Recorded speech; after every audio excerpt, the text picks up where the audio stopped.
It was around this time in 2015 that Chris Pratt became a bona fide action star, after starring in the global box office hit Jurassic World. This was itself coming in the wake of him playing Star-Lord in the 2014 film Guardians of the Galaxy, a role he has since reprised across multiple films in the MCU. So it shouldn't really come as a surprise to find him headlining yet another action film, except his latest one appears to be his most ambitious one to date.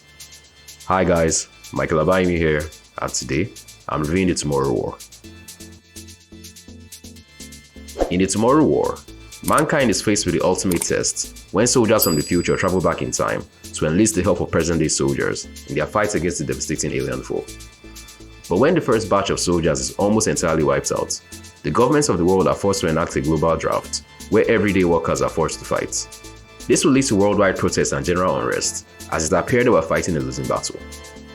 One of the men recruited to fight in that battle is James Daniel Forrester, a former Iraq War veteran who has since become a high school teacher.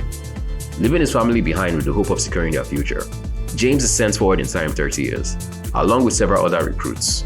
But what they find there is a lot graver than anything their drill instructor had prepared them for. Now they must fight to survive their 7-day tour, while fulfilling their duty and ensuring the survival of the human race. Despite an overwhelming sense of being there done that, there were still a few things I liked about The Tomorrow War.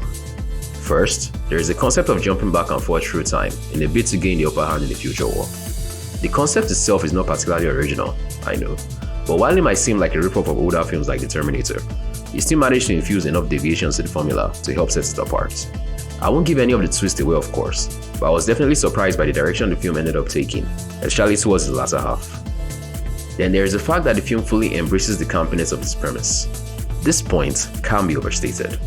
It has oftentimes spelled the difference between why a film like Battle Los Angeles gets poorly received for taking itself too seriously, and something like Edge of Tomorrow, which contained a nice mix of light-hearted humor and over-the-top action, doesn't.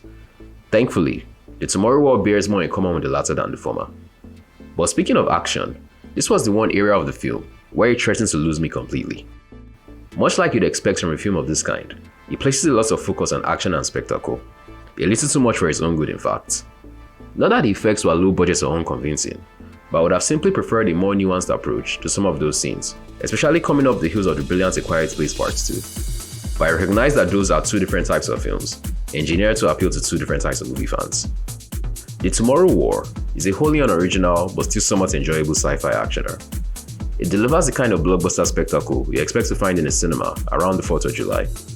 The fact that it is instead debuting on Amazon Prime feels just about right though, because despite all of its visual flourishes, this is one film that simply doesn't warrant going out to see on the biggest screen possible. I'll give the film a 6 out of 10. Will you be checking out The Tomorrow War on Amazon Prime? Let me know in the comment section down below. Don't forget to like this video if you enjoyed watching this review, and to subscribe to the channel with notifications turned on if you'd like to see more reviews like this in the future. And until the next one, this is Michael signing off.